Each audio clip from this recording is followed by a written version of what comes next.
Please proceed, Congressman Kong Hoon. Thank you, Mr. Chair. Mr. Mark Taguba, tatanong ko lang, paano kayo nagsimulang maging sangkot sa pag-release ng mga container sa Bureau of Customs? Ah, Meron po akong tracking. So, ayun po, nag-process din po kami ng container. May broker din po ako. At yun si Irene naman, yun po yung consignee for hire, yung EMT. Itong tracking business na nabanggit mo sa affidavit mo, ito yung kay TJ Marceliana at Irene May Tatad na magkasama kayo. Hindi po. Yung tracking po is sa akin po yun, Golden Strike tracking. At yung EMT naman, yun po yung kay Irene, yun po yung ginagamit niya consignee. Tapos si TJ po, broker po siya. Accredited broker po siya sa Bureau of Customs. Sino-sino yung mga consignee na for hire na ginamit mo? Kasi madami yung ganyang sistema sa customs. Opo. Ang ginamit ko po ay yung EMT trading, yung Integrity trading, at saka yung RONSS trading. Doon sa affidavit mo, nabanggit mo na yung trabaho ng isang customs broker, pwede mo bang ipakipaliwanag kung ano yung trabaho ng isang customs broker? Sige po. Unang-una po, hindi po ako customs broker. Ako ay sa tracking business. Si TJ po yung broker ko.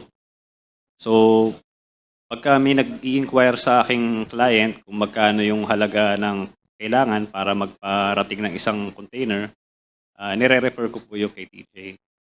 So, si TJ naman po ang bahala dahil siya po ay accredited sa Bureau of Customs para magtanong po sa Bureau of Customs magkano po yung duties and taxes, tsaka kung ano-ano pa.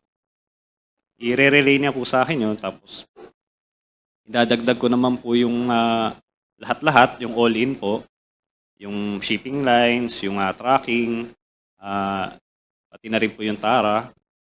So, tapos doon ko po ibibigay doon sa client kung magkano yung all-in. Paliwanag nga kung ano yung binabanggit ng TARA. Ano ba yung nangyayari pag nagbibigay ka ng TARA? Pag nagbibigay po kayo ng TARA, syempre po, yung shipment mo, mapapabilis. So, katulad po nung sa akin, halos lahat ng shipment ko, green lane po siya. So, pagka green lane po kasi siya, hindi na siya kailangan ng document inspection, hindi na rin siya kailangan ng physical inspection. Marami rin siyang nalalagpasan na proseso sa Bureau of Customs. Mabilis siya nakakalabas ng Bureau of Customs. So, yun po yun, pagka may TARA po. So, tatlo yung lane sa customs. Isang Yes po. green, isang yellow, isang red. Tama ba? Yes po, Mr. Chair. Balikan natin yung insidente kung saan nasangkot ka sa pag-i-import ng 5 metal cylinders na naglalaman ng 605 kilogram ng shabu. Pakikwento nga ito. Nagrit na po, Mr. Chair.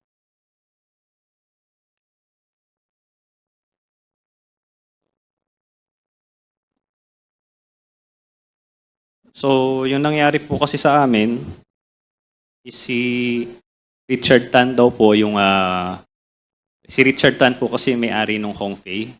Siya po yung importer, siya rin din yung exporter, no? Yung EMT naman po kasi, dami lang po yan consignee for hire. So, siya talaga yung may-ari ng 5 metal cylinders na yun. So, hindi ko po kilala si Richard Tan. Ang kilala ko lang po is si Kenneth Dong. So, nag-inquire po siya sa akin. Nagbigay siya ng mga in-inquire niya sa aking list. Tinanong ko kay TJ, yung list po na binigay niya sa akin, wala po kasing nakalagay doon na 5 metal cylinders. So, alam namin, regular shipment lang siya. Regular general merchandise. So, ginawa ni TJ nung ginagawa niya bilang broker, binigay ko kay Kenneth Dong naman yung pinaka-all-in niya. So, yun po. So, nung dumating na po yung container, May 15 po siya. Dumating yung barko, May 15. So pagkadating po kasi ng barko, bago po siya mag-arrive sa port, nagbibigay po ng manifest yung barko doon sa Bureau of Customs 24 hours bago dumating. So nalaman namin yon May 17 po, nag-dock na yung barko.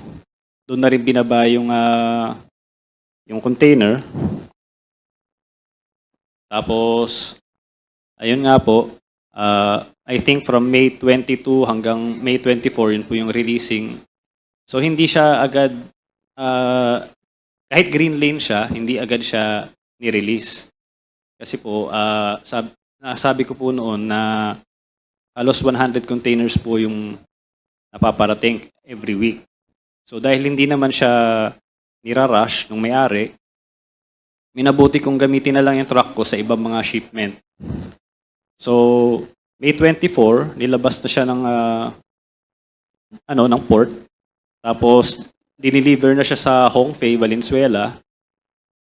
Tapos umalis na yung truck na ibalik na rin niya yung container. Yung rate po sa Valenzuela, May 25 po siya ng gabi kung di po ako nagkakamali. Tapos yun na po. Lumabas na sa balita na may nahuli nga pong mga shabu nakalagay dun sa metal cylinder. Anong country of origin at port of loading itong shipment na ito? Ang nakalagay po kasi Hongfei China Xiamen Daosu Import-Export Company. So sa Xiamen po siya, China. Anong goods yung nakalagay sa nito? Nakalagay sa description nito at kung ano yung declared value nito. Wala po kasi akong dokumento dito pero ang pagkakaalala ko po is cutting board, footwear, kitchenware, yun po, 4 po yun Wala po kasi akong document dito.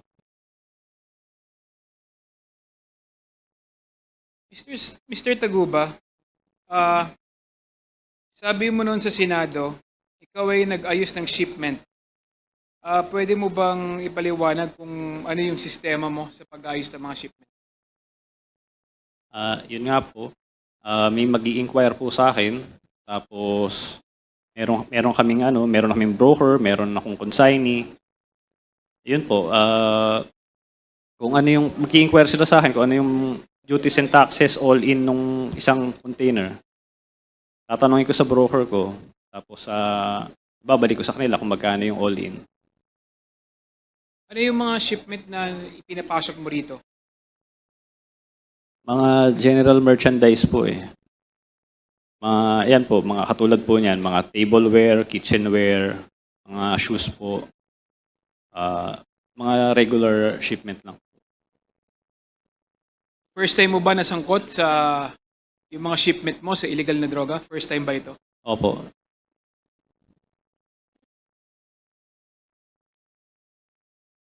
From the examiner hanggang sa collector, pati sa terminal handling, meron bang nakukuha kada container yung mga taga Bureau of Customs at umaabot pa ito sa commissioner? Opo, meron po. Magkano yung nakukuha nila? Hindi ko na po alam yung breakdown Pero yan po may iba-iba po kasi bawat departamento. Sino nag-impose ng TARA system na ito sa mga taga Bureau of Customs? Hindi ko po alam kung sino nag-impose, Your Honor. May kilala ka ba na nakinabang sa TARA system na ito? Nakinabang, siyempre lahat po sila yung sa yan. Mga taga Bureau of Customs po. Lahat po sila na binibigyan ng TARA. Nakinabang po silang lahat. Magkano kada isang container yung ibinibigay ninyo? Hindi ko na. Ang all-in ko po kasi 170,000 po So, pero kasama din po kasi doon yung duties and taxes tsaka shipping line. Siguro po pagka nakuha ko po yung mga affidavit ko tsaka dokumento ko, masasagot ko po yan. Nakakailan ka kada isang linggo na container na nailalabas mo na binabayaran mo ng 170,000? Umabot po ng 100 po kada isang linggo. Ano-ano yung mga laman nun? Yun po, mga general merchandise po. So, saan at kanino ka nagre-remit? Iba-iba po. So meron, katulad nga po, nabanggit ko po sa Davao Group, isa po yan. Sa mga taga Bureau of Customs din po. So, yun po, mga nagre-remit po ako sa kanila. Ibig mo bang sabihin, pag hindi ka nagbigay ng tara, hindi lalabas yung shipment mo sa customs? Opo, kasi po, sila po yung may authority. Nung panahon po na yan, binuo po yung command center. So, yan pong command center, nasa kanila po lahat ng authority na mag-alert. Pero ayun nga po, dahil sila lang ang may authority na makapag-alert, tsaka makapag-release din ng container, nasa kanila din yung responsibilidad. Tuwing may, yan po, sa nangyari po sa amin, ganyan, dapat po kasama rin sila dito sa kaso namin. Paano pag halimbawa yung container mo legit naman? Okay naman yung mga nakalagay. Nagbibigay ka pa ba rin ng tara para doon sa mga container na legit naman? Opo.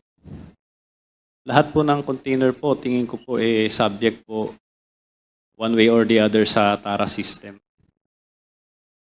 So nagbibigay ka para hindi ka ma-harass, tama ba? Ayon sa iyong affidavit. Opo, yes po. Ano bang description mo ng paghaharas sa ng mga taga Bureau of Customs? Yun po, pwede nilang i-hold yung container, pwede nilang i-alert. Bigyan ko rin po kayo ng isang example. No? Kunwari po, meron po kayong parating. No? So, yung binili nyo pong sapatos, sabihin natin, mga nasa 3,000 po, isang buong container. Lahat yung mga goods mo, 3,000 lang. Meron kang mga proof na nabili mo lang siyang 3,000. So, dadating sa bansa, wala namang problema yung container mo. Pero pwede nilang sabihin na hindi 3,000 yung halaga niyan, 5,000 yan, nakita ko sa Google eh. So, may karapatan silang i-hold yun. O pupuntahin ka nila sa Bureau of Customs, no? Yun yung customs duties. Ikaw naman, dahil negosyante ka, i-hold yung container, kesa anuhin mo yung kanilang napakahabang proseso, magbibigay ka na lang para makalabas yung container mo at makapagnegosyo ka. So nasabi ko po yan na tingin ko po, lahat mo ng shipment, dumadaan po talaga sa TARA system, one way or the other. Sino-sino yung mga nangaharas sa'yo? Pag hindi ka nagbigay ng tara sa customs? Ayan po, isa po dyan yung COMSEN. Ayan po. Kasi sila yung may pinakamalakas na sila lang yung time na yun talagang halos na consolidate nila yung authority na sa kanila lang lahat. Pero katulad nga po ng sinabi ko, sa kanila lahat ng authority, pero sa kanila rin lahat ng responsibilidad. Kaya hanggang ngayon, tataka ako bakit hindi sila kasama dito sa kaso namin. Mark, ilang taon ka na? 33 po. 33. Anong taon ka nung nasama ka sa ganitong klaseng trabaho? 26 po. 26. So, at the age of 26 years old, paano ka napasama sa Davao Group? Or paano ka nakipag-transact sa Davao Group? Ayun po, tulad ng sinabi ko, yung mga pangaharas, so kaya nilang gawin yun. So, ang ginawa nila, pinag-alert nila yung mga container ko. Ngayon, meron akong kakilala kasi sa SSPDC, si Jojo Bacod po. Ni-refer niya ako dito sa Tita Nani. Tapos po, ayun po, nag-meet po kami, si Jojo Bacod, si Tita Nani, si Noel, tsaka si Jack. In-explain nila na sila na nga ang pinaka-powerful doon. Kung hindi ka papasok sa grupo nila, hindi ka makakapag-transact sa Bureau of Customs. So, ang pagkakaintindi ko po doon, wala pong player o sino man na gusto magparating na hindi dumadaan sa kanila. Kasi nga, pag di ka nagbigay sa kanila, mahaharas nila, mahuhold nila yung mga container mo. Sino si Jojo Bacod? At paano mo siya nakilala? Si Jojo Bacod po, nakilala ko po yan. Taga sa amin po kasi yan sa Piat. So, nagkataon naman na nasama siya sa SSPDC nung panahon na yun. So, nasabi niya nga sa akin na, ayun, kaya niya akong tulungan sa mga problema ko sa Bureau of Customs. At nirefer niya nga ako doon kila Tita Nani. Si Tita Nani naman nagsabi na, yun nga, sila yung Davao Group. Ayun, kailangan pumasok sa amin kung gusto mo makapagtransact sa Bureau of Customs, kung gusto mo makapagnegosyo pa. So, yun po. Ako naman, ang gusto ko lang naman magnegosyo kung sa totoo lang po eh. So, kung sino man yung mga binabanggit nilang mga taong nasa likod nito, binabanggit nila sila Paulo Duterte at si Mans Carpio, sila po yung mga nagbabanggit nun. Bakit parang napakabigat, no? Napakatindi ng impluwensya ni Jojo Bacod sa Bureau of Customs? I-explain ka nga ito. Hindi ko rin po alam eh. Siguro may mga kilala lang kasi siya. Ayun nga, nagkataon kilala niya ito yung mga taong to sa Davao Group. Tapos kilala rin niya itong si Big Brother, si Allen Capuyan. So, marami siyang kilala mga may impluwensyang tao. Kaya yun siguro, kaya malakas din ang impluwensya niya sa Bureau of Customs. Nagbibigay ka ba ng pera kay Jojo Bacod? Opo. Nung simula po, nagbibigay po ako sa kanya.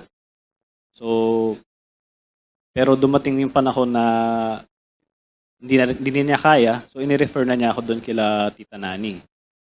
So, yun, nagbigay na naman ako doon sa kanila, sa Davao Group. Ayun po.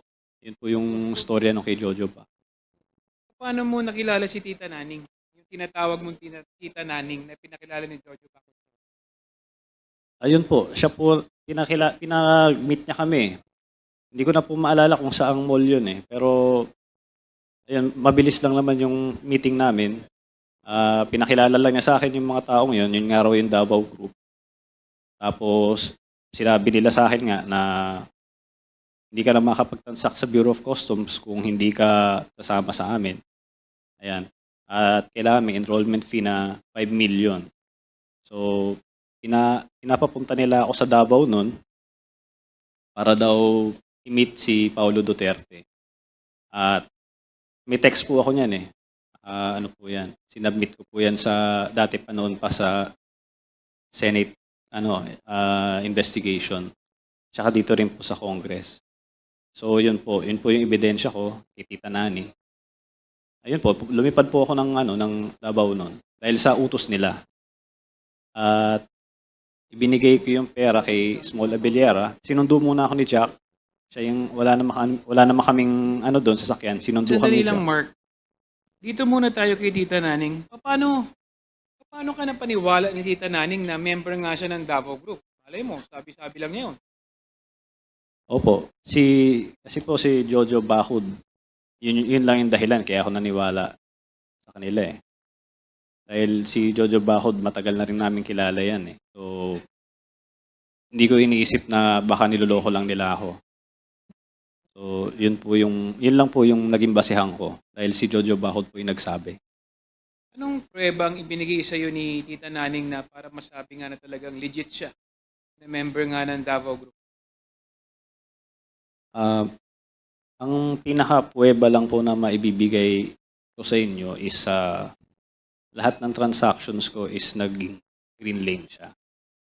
Lahat po ng dokumento ko, pagka kinumpara nyo, puro pare-parehas. Puro 40,000 yung tax niya. So, kahit sino, pagka nakita yun, i-hold nila yun kasi bakit pare-parehas. So, yun lang po ang mabibigay kong prueba sa inyo na kung totoo ba si Tita Nani, yung Davao Group. Dahil tingin ko, walang basbas sa taas, hindi mangyayari yun. Hindi makakalabas yung ganong karaming container ng ganong kabilis. So, ibig mo sabihin, nung nakilala mo si Tita Naning, bumilis at gumaan ang buhay mo sa Bureau of Customs? Hindi ka naharas sa Bureau of Customs? Yes, sir. Yes. Mr. Chair. Kindly wrap up, Congressman Conghun. Thank you, Mr. Chair. Mr. Chair, I'd like to ano na lang sa magsusunod na mag-interpolate. Thank you very much, Mr. Chair. Thank you, Congressman Conghun. The next to interpolate is Mr. Chair. Congressman Mr. Chair. Keith Flores. Yes, Congressman Very Visto quick. before Congressman Flores. Very quick with the indulgence of the Honorable Flores. This is for the Bureau of Customs. Sabi po kanina ni Mark Taguba, consignee for hire. Ito po ba, for the understanding of the Filipino people, legal, allowed, consignee for hire? Can we hear from Customs? Your Honor, Mr. Chair, good afternoon. That is not allowed by the Bureau of Customs, Your Honor. Precisely. But it has been the wide practice in the Bureau of Customs. And may we know from the BOC, ito po ba ay alam nyo for a fact na talagang ang mga consignee ay for hire? Kasi if we will not allow this to happen, then we know outright na kung sino ang consignee, siya rin ang owner. Your Honor, there is an accreditation process which is being conducted by the Bureau of Customs, wherein the importers who would like to be accredited will submit the requirements of the Bureau of Customs, and then the Bureau of Customs will conduct the necessary investigation. And based on that, it will either grant or deny the accreditation of an importer. Your Honor. That brings me to the next question. Sir, how do you distinguish consignee, importer, owner?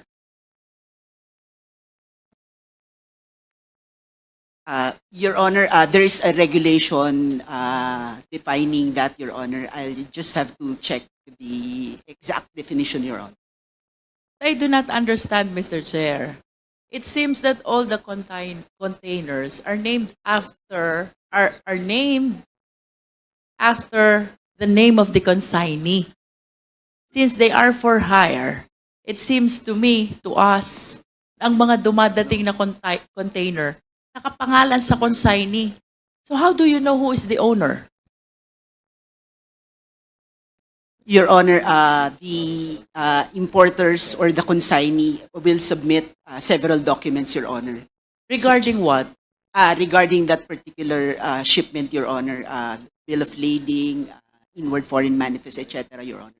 So there, Your Honor, we will examine the consignee or the consignee name therein, Your Honor. So that's- How would you identify who the owner really is? Your Honor, it is presumed that the name in the shipping documents is presumed to be the owner, Your Honor. Are you referring to the consignee? That the consignee is the owner as well? Yes, Your Honor. The reason why I'm asking this question is because there are cases which are being filed against the consignee, and sometimes they are unaware really about the contents of the container. And here is the owner not being included at all in the charge. Tama po ba yung premise ko? Well, Your Honor, to be candid, that is possible, Your Honor. But in the regular scheme of things, Your Honor, that should not be the case. You said regular scheme of things. Paano po ba yung legal scheme of things? Dapat po ba pag legal scheme of things, ang consignee ay ang owner? Or at the very least, dapat po ba disclose yung totoong owner? Notwithstanding the fact that there's a consignee who is the authorized party to receive the shipment.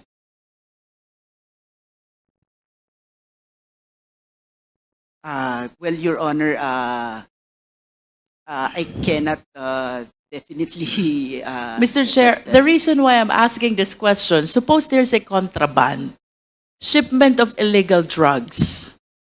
Etong si consignee for hire, she is not very much concerned really about the contents of the container. Kasi ang concern lang niya kumita, maghanap buhay. I am a consignee for hire. Binabayaran lang ang pangalan ko being the recipient of the shipment. Pagkatapos it was discovered later, shabu pala ang laman. The question, Mr. Chair, paano mo hahabulin yung owner? If you do not have the identity, the name of the owner of the shipment, why rely on the consignee? Why not require instead the owner to facilitate the document, assisted by the consignee? Your Honor, those issues are being addressed by this current management of the Bureau of Customs, Your Honor. And I suppose that should have been addressed long time ago.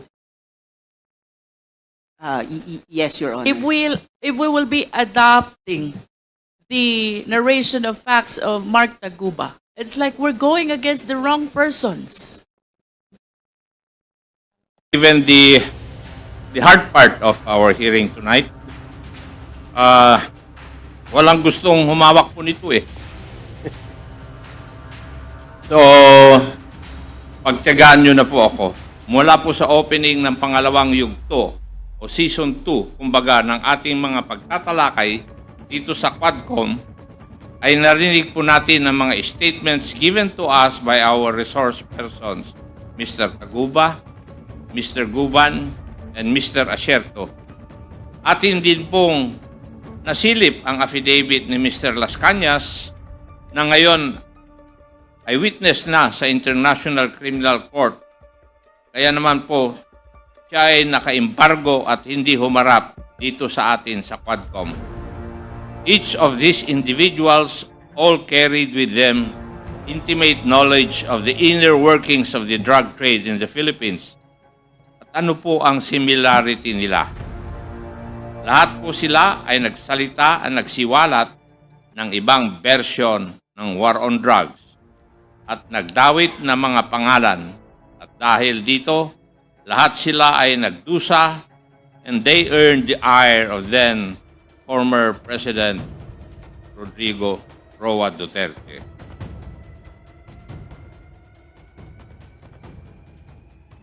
In the Philippines, nagsimula ang drug menace sa pag-usbong ng mga laboratory, gawaan ng droga o ang mga tinatawag na clandestine laboratories. Eventually po, narinig natin na ito ay napalitan ng business model ng pag-angkat or importation ng droga sa bansa. Malakas ang business of drug importation sa Pilipinas. Ang isa sa mga kadahilanan nito ay ang mga importer ng illegal drugs were able to skillfully exploit cracks sa ating sistema para makapasok ang droga sa ating bansa. Ang tanong, bakit parang kabisado ng mga importers na ito ang mga vulnerabilities sa ating port security? Simple lang pala ang sagot. Dahil may protection, dahil may connection. For now, I will let these headlines shown here speak for itself. Narinig po natin ng paulit-ulit at nakondisyon na rin po ang ating mga utak na galit si former President Duterte sa droga. Sabi nga po niya sa ating law enforcement, pag may sangkot sa droga, kill, kill, kill. Ngunit the link between former President Duterte and drugs begins with the testimony of two resource persons before this committee, Mr. Mark Taguba and Mr. Jimmy Guban. Ito po ang tale of two shipments, istorya ng dalawang shipment. Dalawang shipments kung saan sumabit si Mr. Taguba at Mr. Guban ay nangyari noong taong 2017 to 2018. Yan din po ang taon ng height of the war on drugs ni former President Duterte. Kapansin-pansin na kahit magkaibang shipment at ibang transaksyon ang pinag-uusapan, ang detalye ng dalawang kwentong ito ay pareho. Pareho pong bilyon-bilyon ang halaga ng Shabong ipinasok, 6.4 billion in 2017 at 3.4 billion in 2018 na pareho pong nakatago sa mga gamit industrial. Metal cylinders in 2017 and magnetic lifters in 2018 parehong pumasok sa Manila International Container Port at parehong dawit ang mga pangalan ni na Honorable Paulo Duterte, Attorney Mans Carpio, and Michael Yang, anak, son-in-law, economic advisor at malapit na kaibigan ni former President Duterte. Nag-testify rin si Mr. Taguba na si Pulong o si Mans ang nagbibigay ng go signal para sa mga special containers. In short, these shipments do not go out without the go-ahead of Pulong or Mans, di umano.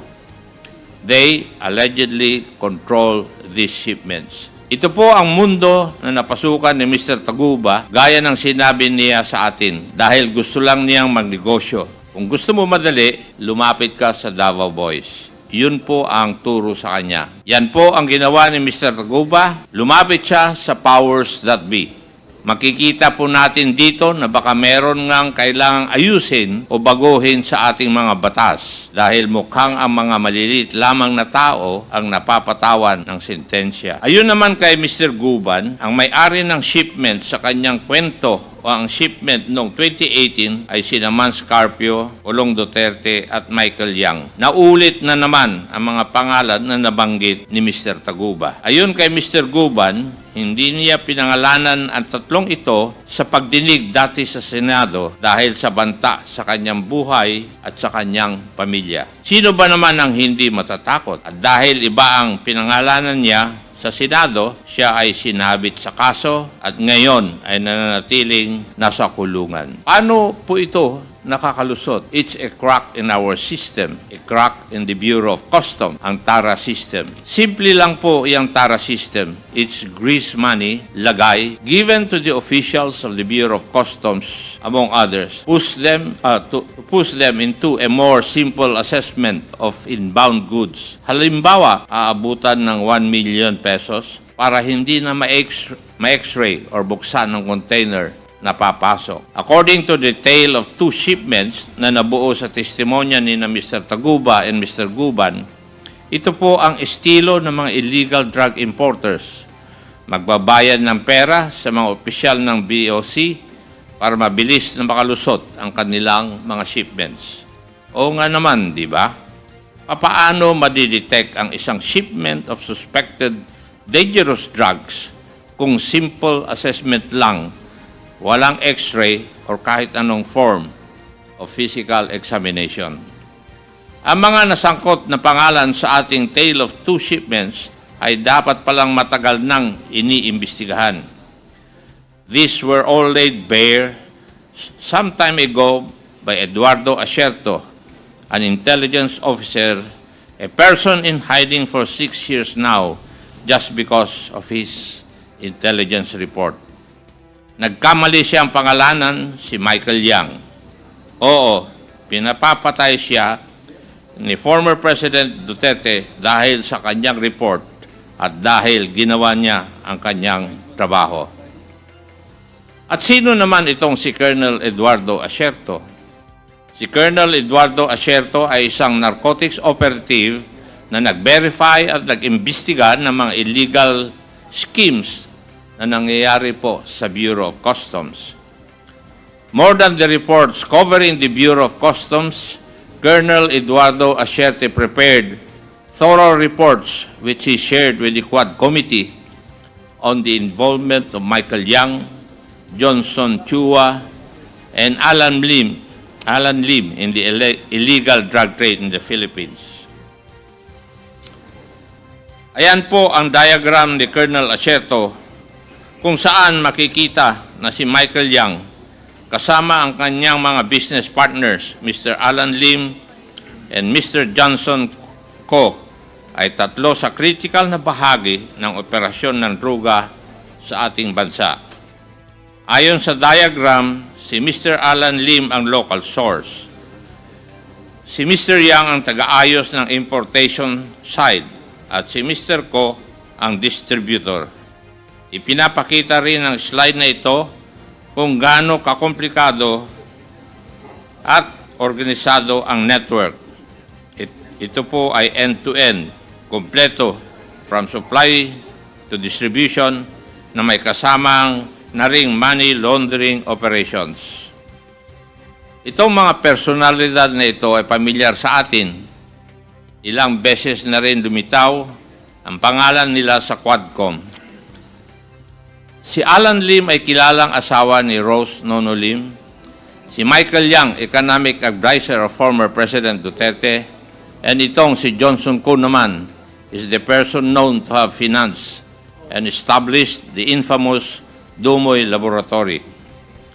The incident concerning the Dumoy Laboratory is where Michael Yang, as it would appear, started to build his bones in the drug trade.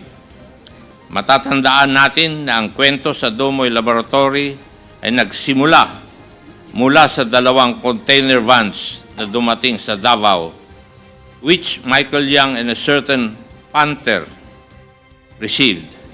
Thereafter, pumunta sila sa isang warehouse na nire-rent ni Alan C. At this time, Michael Yang's involvement in dangerous drugs was just very small. His only task was to transport precursor materials necessary to create shabu. Ang role niya po niya noong circa 2004 ay ang i-transport ang precursors mula sa port to the laboratory.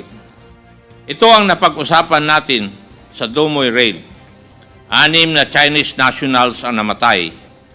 Base sa raid, na-discover nila na si Alan C. at si Johnson Chua ay ang mga may-ari ng warehouses at laboratories na ni-raid. Mula po sa investigasyon natin dito sa Quadcom, nalaman po natin na hindi ma-account kung ano po ang nangyari sa mahigit 10 pang na-aresto ng mga Chinese sa raid na yun. Mahalaga po itong Dumoy raid na ito dahil ayon mismo kay former President Duterte in a recent interview, inubos daw niya ang mga sangkot dito. Later on in 2005, affiliates of Alan C. were arrested and warehouses rented by Johnson Chua were discovered in the provinces of Bukidnon and Cagayan de Oro. It seems that Johnson Chua did not learn its lesson from the tragic Dumoy incident because after 9 years or in 2013, may mga lumabas muli na report tungkol sa illegal activity ni Mr. Johnson Chua. And it was at this time when the close relationship of Michael Yang to then Mayor Rodrigo Duterte became public knowledge. From receiving shipments of precursors from the ports and transporting them, malayo na ang narating ni Michael Yang. He eventually managed to develop contacts in the Bureau of Customs and evolved into a facilitator of shipments of shabu. As mentioned, maagang nakita ni Colonel Acerto ang operation ng Michael Yang and Alan Lim. In fact, nireport niya ang mga findings na ito sa ilang matataas na opisyal ng gobyerno, including the then PNP chief and even to Malacanang. Ang malungkot po dito, walang nangyari sa mga reports na ito, na baon sa limot hanggang naungkat muli dito sa Quad Committee. Bakit kaya ganon at parang hindi nilang pinansin ang isang report tungkol sa isang malaking drug lord? At this juncture, we wish to emphasize na itong si Michael Yang ay malalim ang pagkakatali sa Davao City. Isa sa kanyang kumpanya, DCLA Company Incorporated, operates the DCLA Plaza Shopping Mall na nireport din na may activities and transactions concerning illegal drugs. Huwag po nating kalimutan na sa pag-aaral ng Quadcom DCLA also owns Paili Holdings Corporation, the holding company of Paili State, which constructed Clark Majestic World, where 2 Chinese nationals were arrested for kidnapping a Chinese and a Vietnamese national. Yan pong mga usapin na yan ay nakakabit naman sa Pogo. Si Asierto ang unang nagbanggit ng koneksyon ni Michael Yang. Pero imbis na umaksyon o mag-imbestiga pa na mas malalim, former President Duterte resorted to threatening the life of Colonel Asierto. Akala ko ba war on drugs tayo? Anong nangyari? The reports relayed to us by Colonel Asierto only support the participation of several high-ranking officials, including Senator Bato de la Rosa, Director General Aaron Aquino, Senator Bongo, Director General Wilkins Villanueva, and of course, Alan Lim, Michael Yang, Li Wenxiong, Johnson Chua, and Yan Yishu. Umabot po sa matataas na opisyal na ito ang report ni Colonel Asierto. Inuulit ko po, walang nangyari. Nariyan din po si Arturo Las Cañas, a self-confessed former original member and hitman of the Davao Death Squad and a retired police intelligence operative and investigator. Unang lumutang ang pangalan niya sa mga investigasyon noon sa Senado noong taong 2017. Una, sabi niya walang Davao Death Squad. Ngunit binago niya ang kanyang mga binitawang statements sa Senado at agarang itinuro si former President Duterte. Sa kanyang 186-page affidavit na nakita rin ng Quad Committee, na kwento ni Las Cañas ang tungkol kay Mr. Duterte at mga taong lagi niyang kasama, whether it be about drugs or about kill orders. Nagtatandem po ang usapin ng droga at ang extrajudicial killings or EJK. Incidentally, in his affidavit, Las Cañas recounts the infamous Domoy Laboratory. Ibang tao ang nagsabi, ngunit pareho ang kwento nila. The most compelling point of the narration was the fact that Las Cañas and company supposedly received 500,000 pesos from former President Duterte himself after 11 Chinese nationals who were Shabu Laboratory chemists and workers were killed. Maaalala po natin na inamin din ni former President Duterte na inubos niya daw ang mga ito. Bakit kaya pinapatay ni former President Duterte ang laboratory chemist and workers na isang Shabu Laboratory? Is this not a story that just seems all too familiar?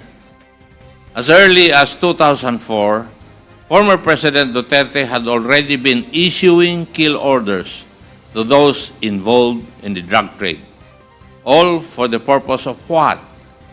Eliminating these people in the name of drugs or in the name of competition? Whatever the reason, patay pa rin po sila. Just like Colonel Asierto, Las Cañas also makes the connection between Michael Yang and the Domoy Laboratory. Las Cañas goes beyond the events that transpired during the raid of the Domoy Laboratory at pinapakita pa niya na si Michael Yang ang naging employer ng mga Chinese nationals working as chemists and workers in the laboratory. Las Cañas also mentions a certain Alan C., who was one of the Chinese nationals apprehended and later killed. Does this not sound familiar? This is just like the tale of two shipments, two separate yet parallel incidents tied together by the same personalities involved. Maaalala din natin na nabanggit ng isa pang resource person ang pangalan ni Michael Yang. Looks familiar. This web of connections among Michael Yang and his associates was presented by PDEA in one of our Quadcom meetings. Dito ay makikita natin ang connections ni Michael Yang with Alan Lin, Rose Nono Lin, Johnson Ko, Hong Jiang Yang, Eddie T. Yang, Willie Ong, all of whom have been the subject of our investigations before the Squad Committee, connected by corporations like Piley Holdings Corporation, Piley State Group Corporation, Golden Sun 999 Realty and Development Corporation, and more importantly, Empire 999 Realty Incorporated. Empire 999 Realty Corporation was discovered bago pa man lang binuo ang Quadcom. A corporation owning a warehouse in Mexico, Pampanga, where 560 kilos of shabu with an estimated cost of 3.6 billion pesos was discovered. The shabu entered the country through the port of Subic and was later on delivered to a warehouse owned by Empire 999. Madami at paulit-ulit na ang lumilitaw na koneksyon ni Michael Yang sa business ng droga. Pero nakapagtataka rin, sa gitna ng isang state policy called the War on Drugs, where thousands were killed, kahit sabi-sabi lang ang basis, wala pa rin nakakagalaw against Michael Yang. In contrast, naging maunlad at successful pa ang lahat ng kanyang businesses. We can all recall the Farmally scandal that made headlines nationwide. We find ourselves with Michael Yang yet again at the center of this Farmally scandal. Again, I will let these headlines speak for themselves. Key Farmally officials such as Wang Chuyen and Lincoln Ong were also quick to point fingers to Michael Yang as the financier and guarantor of the Farmally operations. The personalities we have discussed warned us very early on ang mga nasa posisyon noong 2016 hanggang 2022 ay sila mismo na nagdala at nagpalaganap ng problema ng droga sa Pilipinas. Pero ang mga warning na ito ay hindi natin narinig. They were drowned out with noise and systematically silenced and discredited.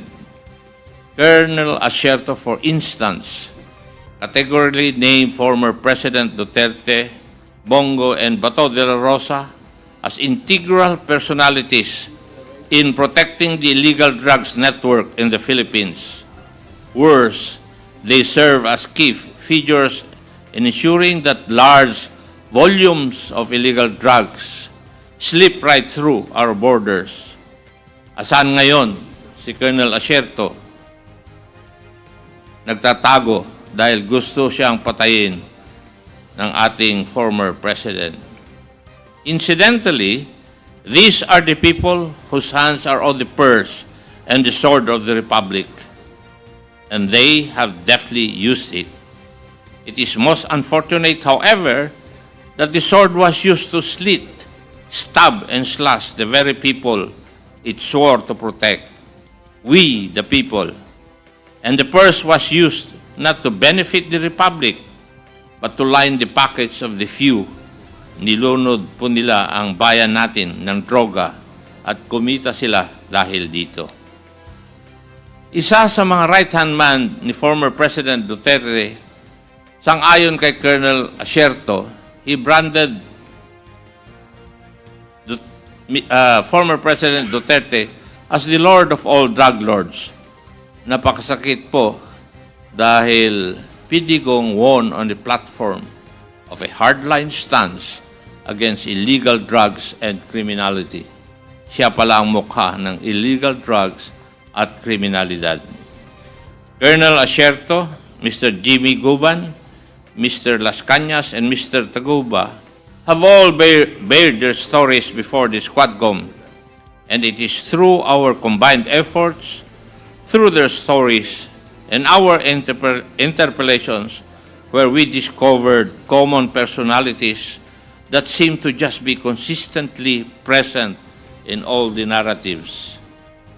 But what do we make of the war on drugs? Konting silip para sa ating mga kababayan. Mukhang ang war on drugs was a convenient way to eliminate competition in the drug trade. More specifically, the local manufacturers. Let us remember, ang key feature ng war on drugs ay ang reward system. Every kill is compensated. And the bigger the catch, the higher the video.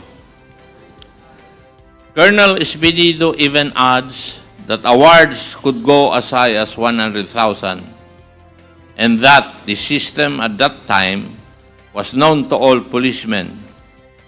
It was such a strong but perverse incentive to play along with the war on drugs. The existence of the reward system is not denied. In fact, ipinagmayabang pa ito ni former President Duterte at ang kanyang mga alipores. This reward system has long since existed in Davao and was transposed in the national scale noong taong 2016. Evidently, this reward system caused the systematic killing of operators of drug laboratories and chemists and those distributors who source their product from these local manufacturers. Ano po ang benefit? Open season na po for drug importers. Ang masama, isa itong naging ugat ng extrajudicial killing. Huwag po nating kalilimutan na napakarami ang namatay sa war on drugs. 30,000 ayon po sa datos. Narinig po natin ang mga pamilya ng mga naging biktima ng war on drugs. Marami sa kanila, ayon kay former President Duterte, ay collateral damages. Shit happens, ayon kay Senator Bato de la Rosa. Ladies and gentlemen, the Quad Committee has started to uncover a grand criminal enterprise, and it would seem that at the center of it is the former president. Napakasakit po nito dahil tayo pong lahat ay nabudol. Mahirap po ang trabaho natin dito sa Quadcom. Walang gustong pumalag sa sistema. Walang gustong buwangga sa isang popular na dating presidente. Pero kami po, tulad niya ay halal ng taong bayan. Kaya ipagpapatuloy po natin ang ating inquiry at sisiguraduhin po naming ayusin ang ating mga batas upang masiguro na hindi na mauulit ang mga kaganapang ating natuklasan. Sa darating na taon at sa mga susunod na Quadcom hearings, tatalakayin po natin ng mas malalim ang usapin ukol sa droga dahil sang-ayon naman po tayo, salot po ito sa lipunan. We will leave no stone unturned. Maraming salamat po at magkita-kita po ulit tayo sa susunod na taon. Marami po salamat.